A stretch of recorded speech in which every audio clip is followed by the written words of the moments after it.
Saka Tatal, mantan narapidana kasus pembunuhan Vina Eki, telah mengajukan upaya hukum peninjauan kembali atau PK ke Pengadilan Negeri Cirebon, Jawa Barat. Saka yang telah bebas pada April 2020 lalu mengajukan PK sebagai upaya memulihkan nama baiknya. Sidang peninjauan kembali Saka akan digelar pada Rabu 24 Juli 2024 mendatang. Sejumlah bukti baru atau novum telah disiapkan tim kuasa hukum untuk memperkuat gugatan hukum yang diajukan pihaknya.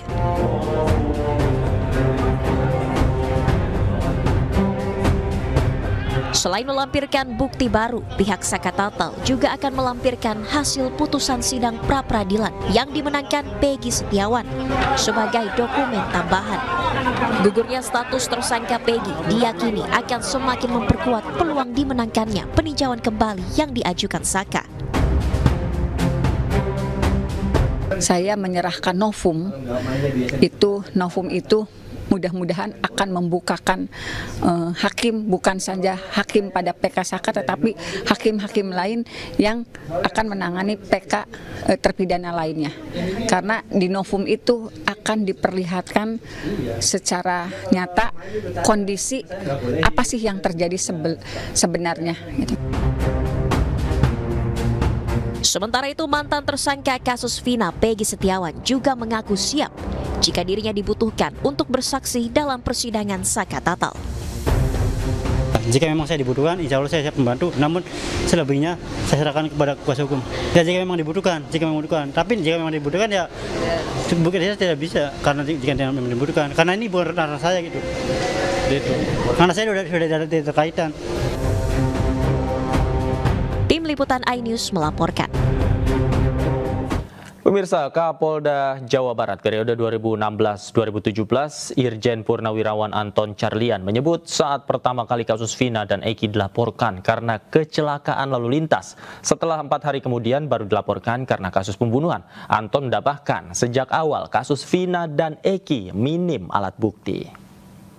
Dengan dicabutnya ini memang polisi boleh membuat sprindik baru. Tetapi dengan diputusnya pra-peradilan terhadap Kang Peggy Setiawan ini kalau untuk dijadikan salah satu novum mungkin harus dikaji kembali ya. Tetapi kalau untuk dijadikan alat bukti bisa saja, yang penting asal ada keterkaitan. Tapi betul sekali tadi kata Pak Niko dan Ibu Yanti, apakah di sini Peggy Setiawan ini ada keterkaitan dengan tersangka-tersangka lain?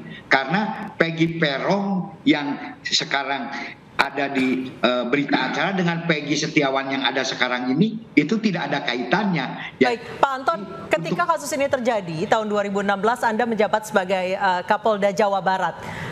Benarkah ketika itu penyelidikannya tidak dengan scientific crime investigation dan setengah-setengah sampai banyak hal-hal yang tidak dikeluarkan, CCTV tidak ada, kemudian tes DNA juga tidak ada.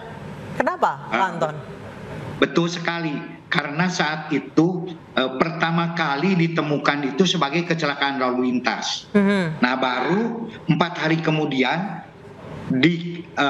dilaporkan sebagai sebuah pengeroyokan atau pembunuhan. Namanya juga kecelakaan lalu lintas. Pasti keluarga korban itu tidak akan menyimpan baju darah, tidak akan menyimpan celana dalam, lain-lain CD gitu kan. Mohon maaf ini. Sehingga dengan demikian pengumpulan alat bukti itu sangat minim karena awalnya diperkirakan sebagai kecelakaan lalu lintas yang ternyata adalah merupakan pengeroyokan dan berarti bukti-bukti yang dikumpulkan bisa dibilang bukti-bukti secondary ya Pak Anton ya? Sehingga dengan demikian ya sangat terbatas sekali. Saat itu yang dibuat itu hanya otopsi, kemudian visum bahwa ini ada kematian yang tidak wajar bersama luka-luka, dan yang lain-lain itu ya otomatis tidak ada, sidik jari saja tidak ada. Jadi betul sekali sangat minim karena dianggapnya saat itu awalnya kecelakaan lalu lintas. Artinya Bapak mengakui sebagai mantan Kapolda Jawa Barat, mengakui aparat dari Polda Jawa Barat melakukan salah tangkap terhadap Peggy Setiawan. Seperti itukah Pak Anton? Untuk Peggy Setiawan yang sekarang ya kita hormati, ini sudah ada keputusan PN dari pra peradilan. Nah kalau yang 5 lagi Pak Anton? Kalau yang 5 lagi karena sudah ada keputusan dari 3 criminal justice system, ini harus kita uji ranahnya, yaitu dengan eksaminasi. Karena harus ada perangkat yang mengujinya. Eksaminasi itu kan ada eksaminasi internal, ada eksaminasi publik, tapi karena ini sudah menjadi sebuah perhatian daripada publik, bisa eksaminasi khusus untuk menguji bagaimana penuntutan jaksa, keputusan dari hakim, dan juga harus ada audit investigasi. Dari awal saya demikian. Karena semuanya kita bisa menuduh, tetapi perangkat yang akan membongkar atau menelaah semua analisis dan evaluasi ini harus ada. Nah, dari sini nanti kita akan mengetahui dengan adanya eksaminasi, mungkin saja, oh ini ada kekeliruan jaksa, kekeliruan hakim. Ini pun juga bisa dijadikan salah satu bahan untuk PK, gitu kan. Bebasnya Peggy Setiawan usai sidang pra-peradilan menuai tanggapan dari pengacara Hotman Paris Hutapea yang menyebut Peggy bisa saja ditahan lagi. Polisi bisa kembali menjerat Peggy jika seandainya ada bukti baru. Memang benar Peggy bebas, tapi bebasnya itu bebas perkara pra-peradilan. Artinya belum bebas dari pokok perkara. Perkara pra-peradilan itu hanya soal teknis prosedural.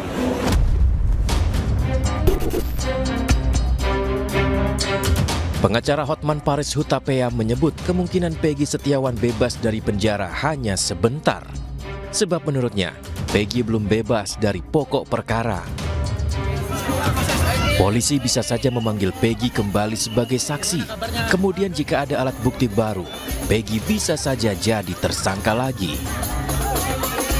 Kemungkinan pertama, penyidik kembali memeriksa Peggy dengan mengikuti hukum acara pidana yang benar, yaitu memanggil sebagai saksi, kedua menetapkan sebagai tersangka, dan kemudian melimpahkan ke kejaksaan. Itu bisa dilaksanakan oleh penyidik dalam hitungan hari atau dalam hitungan minggu berikutnya.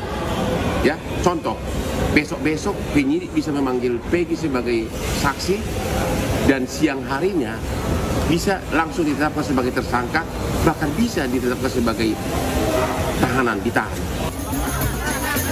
Untuk itu, jika memang Peggy benar-benar tidak terlibat dalam kasus pembunuhan Vina dan Eki, polisi harus mencari tersangka lain dengan alat bukti yang kuat, sehingga kasus ini bisa menjadi terang benderang. Intinya permohonan pra-peradilan dari pemohon dikabulkan.